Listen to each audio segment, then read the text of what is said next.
السلام عليكم ورحمة الله وبركاته. مساء الخيرات، ويا رب تكون أمسية خير وأمسية هادية في البيوت كلها. أيام أو بمعنى أدق ساعات على بداية مهرجان القراءة والقراء والكتاب وكل المهتمين بالثقافة. مش عايزة أقول في مصر بس، ولكن حقيقة في العالم العربي. معرض الكتاب خلاص يعني خلال ساعات إن شاء الله هيكون مفتوح، ويوم الخميس يعني بعد بكرة يبتدي يفتح أبوابه للجمهور. من دواعي سعادتي وسروري في الأيام دي الحمد لله إن أول كتبي هيكون موجود في معرض الكتاب، وبإذن الله أنا هكون موجودة معاكم مبدئيا يوم 26 يناير، ويليه بإذن الله يوم 5 فبراير في معرض الكتاب بإذن الله تعالى. أتمنى أن أنا أشوف طبعا الأعزاء والأحباب من المتابعين، وربنا يكتب لنا إن شاء الله نصيب في لقاء قريب. طبعا اهتمامي بمعرض الكتاب مش عشان سماح منزله فيه كتاب، ولكن انا علاقتي بمعرض الكتاب من ايام المدرسه.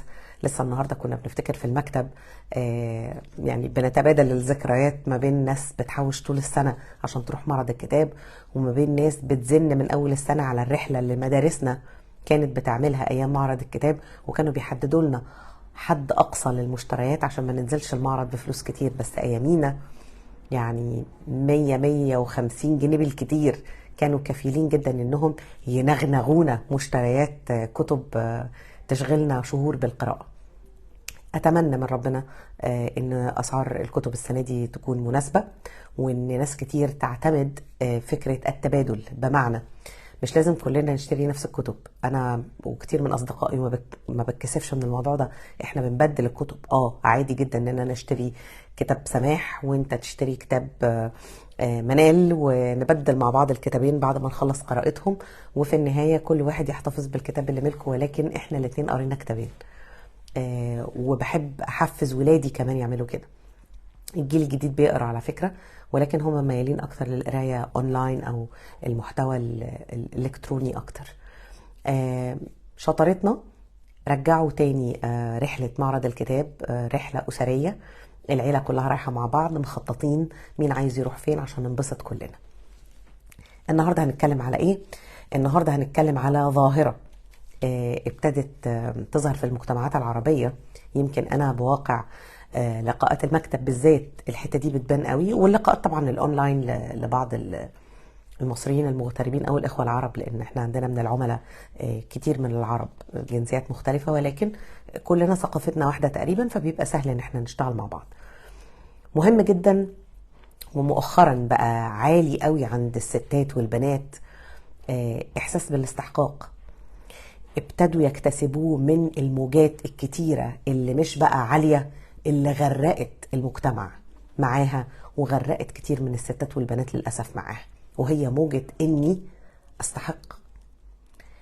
لا نقاش في انك تستحقي كتير، تستحقي كثير من الاهتمام، كثير من الدلال، كثير من المعاملة الطيبة، ولكن زي ما حضرتك بتستحقي الآخر يستحق.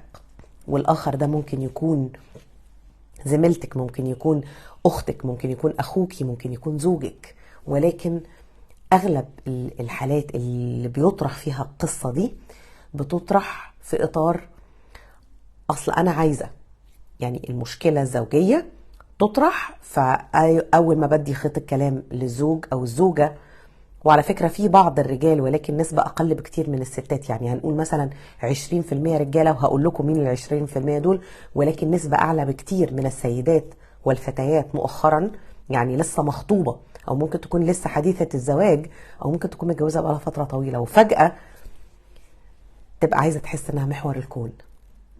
من حقك. وعلى فكرة أنا مقتنعة إن الست بشكل أو بآخر أحد المحاور الأساسية في الكون، ولكن في الحياة الحقيقية ما ينفعش تعيشي الوقت كله بتدوري على عايزة ومحتاجة وناقصني، وأصله ما بيعمليش، وأصله مقصر معايا، وأصله ما قاليش، وأصله ما ردش، وأصله ما سواش، وأصله ما عملش. مش هقولك إن كل ده صح، بفرضية إن كل ده حقيقي وخطأ وده مطلوب منه، ولكن لازم نفهم كويس قوي اول ما نخش علاقة ثنائية زي الجواز ان الجوازة دي مش لتلبية أحلامي واحتياجاتي أنا لوحدي.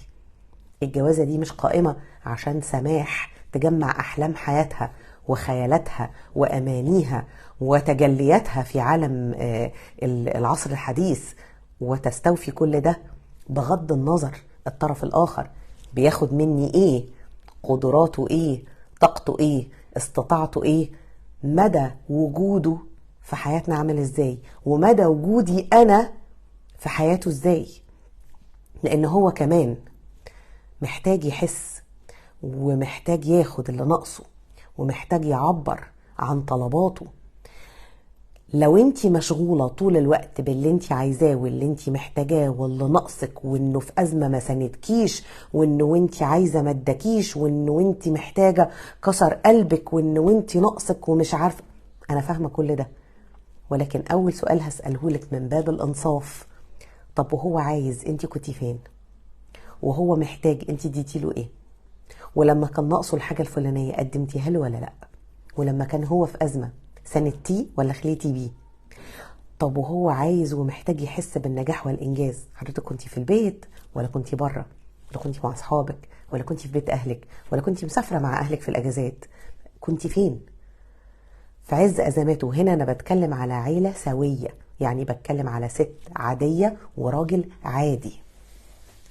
غالبا في الرجال العاديين الطبيعيين بيوضحوا مبدأ التساوي في اللي عايزينه واللي محتاجينه واللي ناقصنا وفي الأزمات والكلام ده كله. وعلى فكرة كل راجل سوي جواه أستاذ لطيف جدا شغلته ببساطة إنه يقوم زوجته ويحطها على التراك الصح. الكارثة بتحصل في حالتين: لو راجل ما جواهوش العلم ده أصلا، يعني هو يا حبيبي لسه صغير أو جاهل أو لا يعلم أو لا يفقه شيء في فقه الزواج، فهو هياخد بإيدها مين؟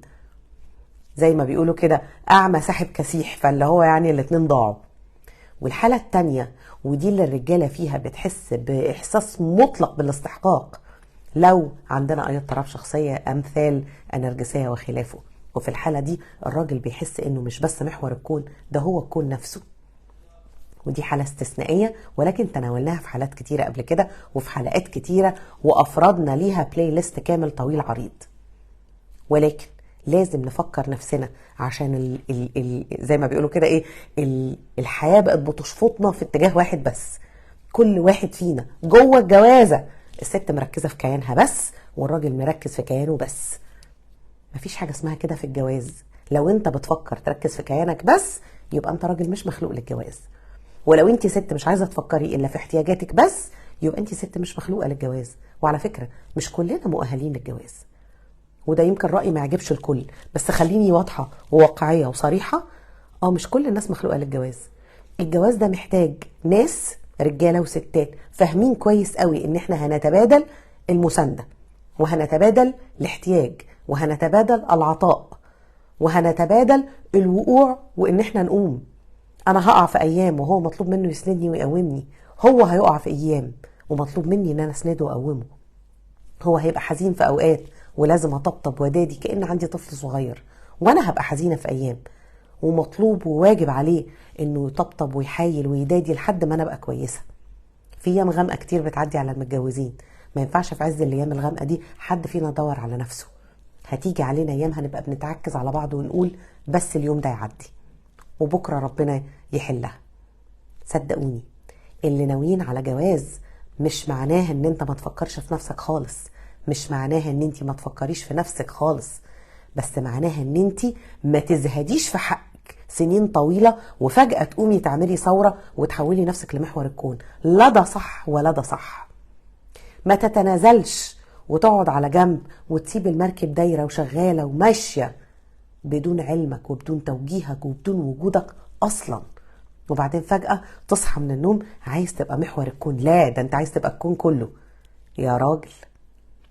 الكلام ده لازم يتأسس له من بدري، لازم يتأسس له من زمان. خدوا بالكم، سمعوا الكلمتين دول لولادكم اللي داخلين على جواز، وسمعوا الكلمتين دول لنفسكم. احنا بنحتاج نفتكر. وانا بقول لكم على فكرة الكلام ده انا كل مرة بفكر نفسي معاكم بالكلام اللي انا بقوله ده، لان بيجي عليا اوقات وغصب عني زي كل البشر ممكن انسى، ممكن ارخم، ممكن اغلس، ممكن ازودها شويه على جوزي. ولكن ايه اللي بيحصل؟ ان من كتر ما بنفكر نفسنا وما بنتكلم مع نفسنا بنفوق ونرجع ناخد بالنا ان احنا مش محور الكون، احنا جزء منه. خدوا حقكم عشان ما تحسوش ان انتوا حقكم مهضوم، بس ما تاخدوهوش بزياده فتتوحشوا وتضروا الشريك الاخر في العلاقه دي، سواء كانت علاقه زماله او صداقه، وبالاخص طبعا لو علاقه زواج او ارتباط.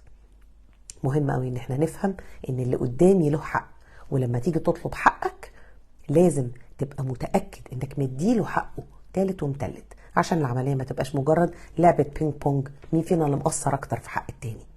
دي ما تبقاش حياه، دي اسمها حرب، اسمها خناقه، اسمها نكد بالتبادل، اسمها ازعاج. ازعاج حياه. ربنا ما خلقناش عشان نعمل كده، ربنا خلقنا يعني في الاساس عشان نعبده، وبعدين خلقنا لبعض ونس كده على جنب. فمش عايزين الونس ده يتحول لازعاج يشتتنا عن الهدف الاساسي اصلا من خلقتنا في الدنيا دي، ويشتتنا عن اهداف كتير. صدقوني لو ركزنا فيها يمكن نسيب في الدنيا دي ميراث محترم ينفعنا يوم المشهد العظيم. اشوفكم على الف خير، ربنا يسعد البيوت كلها وبيتي من ضمنكم يا رب، يهدي الشباب والبنات كلهم وولادي وبنتي من ضمنهم. اشوفكم على الف خير وتصبحوا على خير. وما تنسوش يوم الجمعة من 3 ل 6 في معرض الكتاب. هبقى طبعا انا هناك من قبل 3، لان انا كمان عندي لستة على فكرة بتاعت مشتريات نازلة اجيبها، وعندي لستة تسوق، ولكن هقابلكم عشان نمضي الكتاب ونقف نتناقر كده شوية فيه ونشرب مع بعض فنجانين قهوة حلوين من 3 ل 6. كل التفاصيل موجودة على الصفحة بتاعتنا، رقم القاعة، دار النشر، المواعيد اللي هنبقى موجودين فيها. بإذن الله أشوفكم كلكم على خير.